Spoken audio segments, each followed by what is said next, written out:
2009 ബറോഡയിലെ ഒരു വലിയ ഹോട്ടലിൽ നമ്മുടെ മുൻ രാഷ്ട്രപതി, ഒരു ലോകപൗരന്റെ തലത്തിലേക്ക് വളർന്നൊരു മഹാപുരുഷൻ APJ അബ്ദുൽ കലാം സാറ് പരിപാടിയായിട്ട് ബന്ധപ്പെട്ട് വന്നിരിക്കുന്ന സമയം അദ്ദേഹത്തിന് വൈകുന്നേരം ഒരു ഫോൺ കോൾ വന്നു. ആ ഫോൺ കോൾ ഡോക്ടർ ശൈലേഷ് മേത്തയുടെയാണ്. അദ്ദേഹത്തിന് 69 വയസ്സുണ്ട്. ഭാരതത്തിൽ അറിയപ്പെടുന്ന കാർഡിയാക് സർജൻ. ഒരു ദിവസം കുറഞ്ഞത് 10ഓളം ഹൃദയ ശസ്ത്രക്രിയ ചെയ്യുന്നയാൾ. മനുഷ്യരക്തം തന്റെ കൈകളിൽ പുരളാത്ത ഒരു ദിവസം പോലും അദ്ദേഹത്തിനില്ല.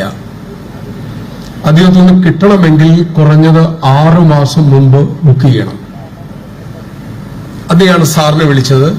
എനിക്കൊരു 10 മിനിറ്റ് വേണം, ഞാൻ വലിയ പ്രശ്നത്തിലാണ്. അദ്ദേഹം പറയുന്നുണ്ട്, ഇതൊരു ഇമോഷണൽ അല്ല ശൈലേഷ് മേത്ത, അങ്ങ് വന്നോളൂ, അങ്ങക്ക് എന്താ പ്രശ്നം, നേരിട്ട് പറയണം. അങ്ങനെ ഹോട്ടലിൽ അദ്ദേഹം എത്തുന്നു. ഇവര് സംസാരിക്കുന്നു. അദ്ദേഹം പറയുന്നു, 2008 ഡിസംബർ 25-ാം തീയതിയാണോ 26-ാം തീയതിയാണോ അദ്ദേഹത്തിന്റെ ഹോസ്പിറ്റലിൽ യങ് പേരൻസ് വരുന്നു, ചെറുപ്പക്കാരായ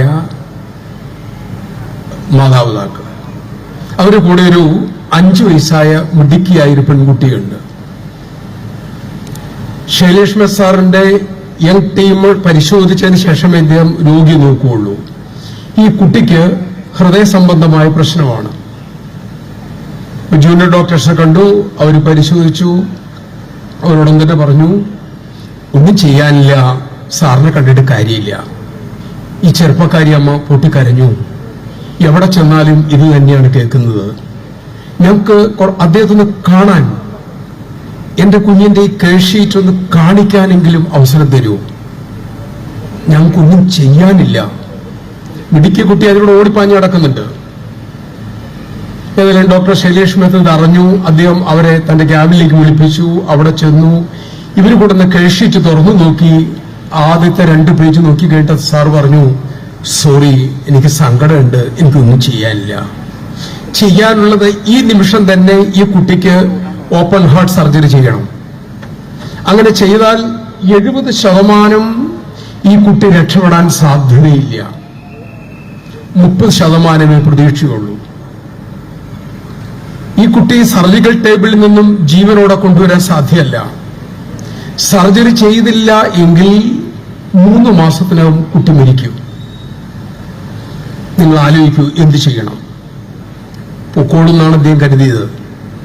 ഈ ചെറുപ്പക്കാരായ മാതാപിതാക്കൾ ആലോചിച്ചിട്ട് പറഞ്ഞു, സർ, അങ്ങ് സർജറി ചെയ്യണം. സാറാകെ ഞെട്ടിപ്പോയി. എങ്ങനെയാ? എനിക്കൊരു ഉറപ്പുമില്ല, അങ്ങ് കൈവിടരുത്. അങ്ങനെ ഈ അമ്മയുടെയും അച്ഛന്റെയും കണ്ണീര് കണ്ട് സർജറി ചെയ്യാൻ തീരുമാനിച്ചു. ഒരാഴ്ച മുമ്പ് എന്റെ പ്രിപ്പറേഷൻ വേണ്ടി കുട്ടിയെ അഡ്മിറ്റ് ചെയ്തു. വൈകുന്നേരം റൗണ്ട്സിന് ചെല്ലുമ്പോൾ ഈ അമ്മ, ചെറുപ്പക്കാരിയായ അമ്മ, തന്റെ മോളോട് പ്രാർത്ഥിപ്പിക്കുന്നതും നല്ല കാര്യങ്ങൾ പറഞ്ഞു കൊടുക്കുന്നതും ഈശ്വര കാര്യങ്ങൾ കുട്ടിയെ കൊണ്ട് പറയിപ്പിക്കുന്നതും ഡോക്ടർ ശ്രദ്ധിക്കുന്നുണ്ട്. ഓപ്പറേഷൻ ദിവസമായി. തിയേറ്ററിൽ കുട്ടി കൊണ്ടുവന്നു. പച്ച ഉടുപ്പൊക്കെ ഇടിപ്പിച്ചു. ഇവിടെ സർജിക്കൽ ടേബിളിൽ കിടത്തി. ഈ സമയം കുട്ടിയോട് സാറ് ചോദിച്ചു, കുട്ടിയെ കാണുമ്പോൾ സാറിന് വിഷമമുണ്ട്, നമുക്ക് എന്തെങ്കിലും അങ്കിളിനോട് പറയാനുണ്ടോ എന്ന് ചോദിച്ചു. ഉണ്ട്, എനിക്കൊരു ഡൗട്ട് ഉണ്ട്. എന്താണെന്ന് ചോദിച്ചു. എന്റെ ഓപ്പൺ ഹാർട്ട് സർജറി ആണോ എന്ന് ചോദിച്ചു. സാർ പറഞ്ഞു, അത് നീ പേടിക്കണ്ട, വേദനയൊന്നും അറിയില്ല, നീ പേടിക്കേ വേണ്ട. കുട്ടി പറഞ്ഞു, സാർ, എനിക്ക് പേടിയില്ല, എനിക്കൊരു സംശയമാണുള്ളത്. ഇത് ഓപ്പൺ, എന്റെ ഹൃദയം മുഴുവനായിട്ട് തുറക്കുമോ? ഡോക്ടർ വീണ്ടും പറഞ്ഞു, നീ പേടിക്കല്ലേ, ഞങ്ങൾ ചെറിയൊരു കുത്തിവയ്പ് തരും, നീ ഉറങ്ങിപ്പോവും, കുറച്ചു നേരം നീ കണ്ണു തുറക്കും, എല്ലാം ശരിയാവും. അങ്കിൾ, എനിക്ക് പേടിയില്ല, എനിക്കൊരു സംശയമാണുള്ളത്. ഡോക്ടർക്കൊന്നും പറയാനില്ല. ശരി, നിന്റെ സംശയം ചോദിച്ചോളൂ.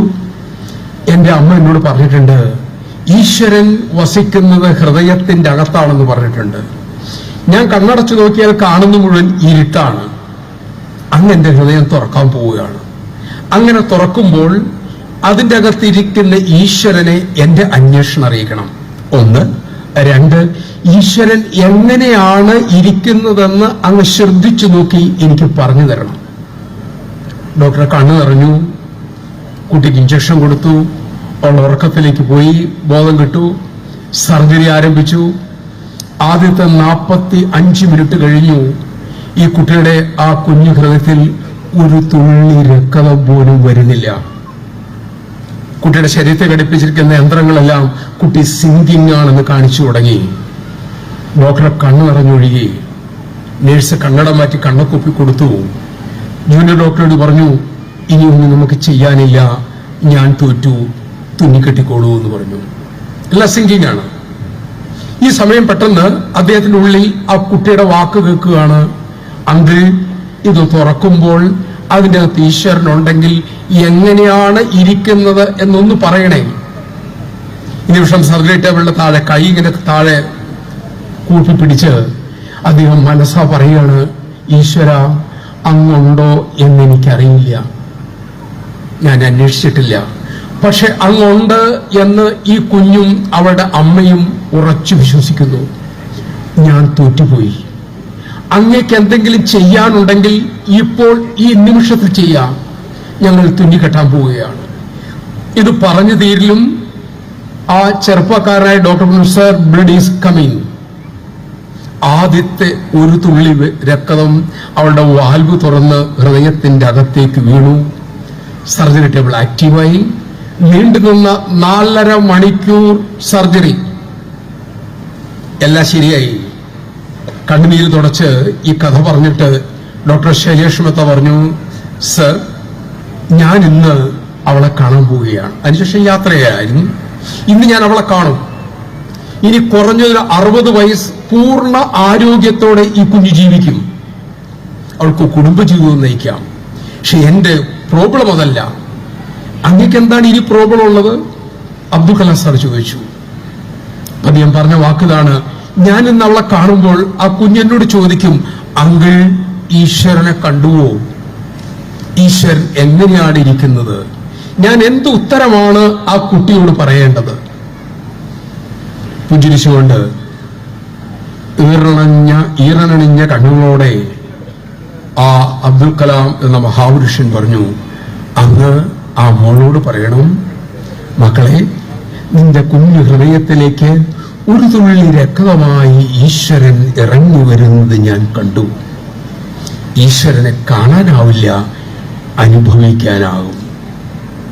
ഇത് പറഞ്ഞു കഴിഞ്ഞിട്ട് അബ്ദുൽ കലാം സാർ അന്ന് തന്റെ മുള്ളിലിരുന്ന ഇതുപോലെ ഇരിക്കുന്ന യങ് മദേഴ്സിനോടും യങ് ഫാദേഴ്സിനോടും പറഞ്ഞു, എന്നോടൊന്ന് ഡോക്ടർ ശൈലേഷ് മെത്ത ഒരു കാര്യം പറഞ്ഞു, I am now 69 years old. ഞാനിപ്പോൾ 69 വയസ്സായ ഒരാളാണ്. ഞാൻ ഇന്നൊരു കൾച്ചറുള്ള ആളാണ്. എന്നെ ആ കൾച്ചർ ഉണ്ടാക്കിയത് ആ 5 വയസ്സായ പെൺകുട്ടിയാണ്. ഈ കാര്യം പറഞ്ഞിട്ട് തന്റെ മുന്നിലിരിക്കുന്ന യുവാക്കളായ മാതാപിതാക്കളോട് അബ്ദുൽ കലാം സാർ എന്ന് പറഞ്ഞു, ആ 69 വയസ്സായ പ്രശസ്തനായ ഡോക്ടർ ശൈലേഷ് മെത്തയെ ഒരു കൾച്ചേർഡ് മാൻ ആക്കിയത് 5 വയസ്സായ കുട്ടിയാണ് എങ്കിൽ ആ കുട്ടിയെ അങ്ങനെ എത്തിച്ചത് അവളുടെ അമ്മയാണ്. നിങ്ങൾക്ക് ഓരോരുത്തർക്കും നമ്മുടെ കുഞ്ഞുങ്ങളിൽ അതിമഹത്തായ സംസ്കാരത്തിന്റെ വിത്ത് വിതയ്ക്കാനും വളർത്താനും പടർത്താനും സാധിക്കും. അതേ നിങ്ങൾക്ക് ചെയ്യാനുള്ളൂ. അത് ചെയ്തില്ല എങ്കിൽ, ഭീഷണി സ്വരമല്ല, കുറച്ച് പ്രായമായ അനുഭവത്തിൽ നിന്ന് പറയാണ്, കാലം നമ്മളോട് ചോദിക്കും, നിനക്ക് നല്ലൊരു കുഞ്ഞിനെ തന്നു, ആ കുഞ്ഞിന് നീ എങ്ങനെയാണ് സമൂഹത്തിന് തിരിച്ചു കൊടുത്തത് എന്ന് ചോദിക്കുമ്പോൾ ഉത്തരമില്ലാതെ തലയും താഴ്ത്തി നമ്മൾക്ക് നിൽക്കാൻ